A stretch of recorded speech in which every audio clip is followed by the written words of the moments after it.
My mom was a swimmer, so we'd go to the beach a lot. I started surfing at age 3 or 4. Joe Quigg is the father of modern shaping, the first real, what I consider the real accurate shaper in surfing. And he contributed a lot to the design of the modern surfboard. The period that Joe was really influential in surfboards, the early part of surfboards, was the transition from plank to fiberglass surfboard, which really was the threshold that ushered in high-performance modern surfing. Well, Joe was early in every respect. Coming from Malibu, coming from the people of that period, he was early with all the materials that built surfboards. When you're early, you're kind of setting the pace, so he did that. There's no question that he was way ahead of so many people at the time, for sure. At the time, there was Simmons, Quigg, Kivlin, Velzy, kind of a sidebar. Quigg probably had more to do with what the modern surfboard is today than any one else of that group. They were the boards that had it all together.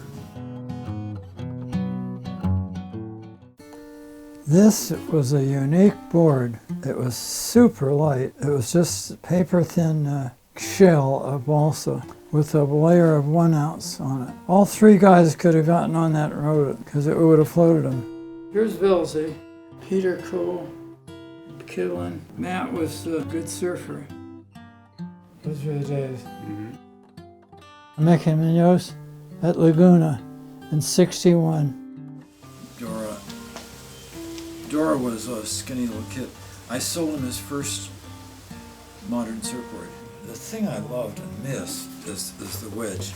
What I did that was different than everybody else, I would ride on my arm like a skeg so that I could point higher than everybody else. Nobody passed me that year.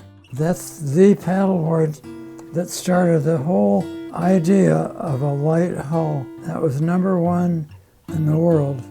Here's the boat of boats. This was my own family sailboat. I killed him in the Ensenada race with this boat in 1946. I shut the shop down and did nothing but fins for over a month. Here is what fins used to look like before that month. That shows how the progress went. In '51, the fins were that deep. Everybody got on my deep fin thing. Me and Matt Kivlin and Tom Zahn. And these 3 guys were instrumental in the transition.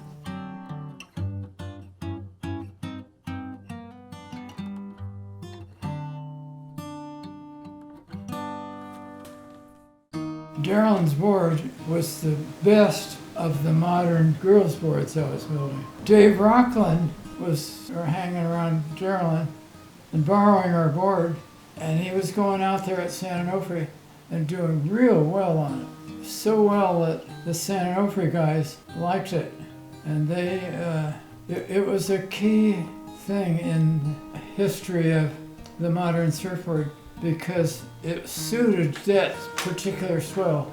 It was a big swell. The Darren board had this rocker in it and nice rails, and it changed the picture of San Onofre.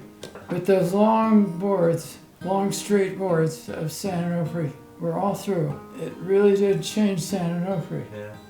Surfing changed forever around the world.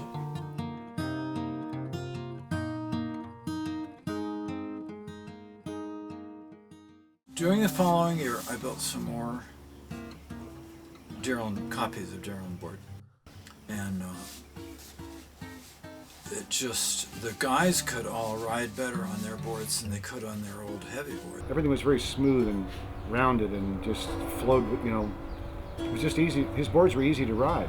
Geez, as far as small boards, light boards, everybody wanted one of those things that, they wanted the Malibu chip. The whole thing just took off, In those days, we didn't have. The athletic level was way down, and it wasn't until I got the Malibu boards going that the transition to the modern style of power cutbacks and snap turns, whack, whack. This is about Joe Quigg, and if James Brown's the godfather of soul, Joe Quigg is the godfather of the modern surfboard. In my opinion, anybody that thinks otherwise is misinformed. I took the best one by, and showed it to Simmons' shop, and showed it to him. And he screamed and wailed and claimed that that's not the way a board should be built. That's a terrible idea. Because he had been pushing long straight boards, flat deck, round bottom. Simmons copied this immediately. It was the Derlin board that caught on, and it was the Derlin board that Simmons copied. You know, Joe's feeling that he was being kind of, that Simmons was that Simmons was really overinflated, I think there's some truth to that. And I've always personally kind of, when asked to explain it, I've always kind of championed that point of view. Here is the real evidence.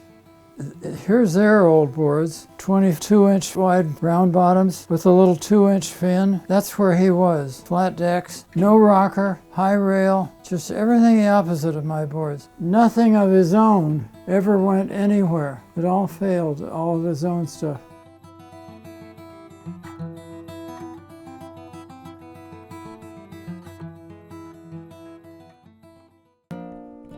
This is a very key picture right here. This is Malibu. This is Ricky Grigg. This is Aggie Quigg. This is Dave Sweet, this board builder.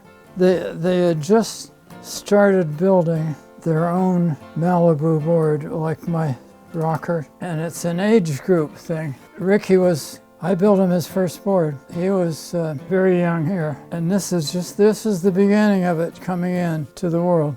The rocker boards, all the different ages and sexes, and I feel this is an interesting show of what happened.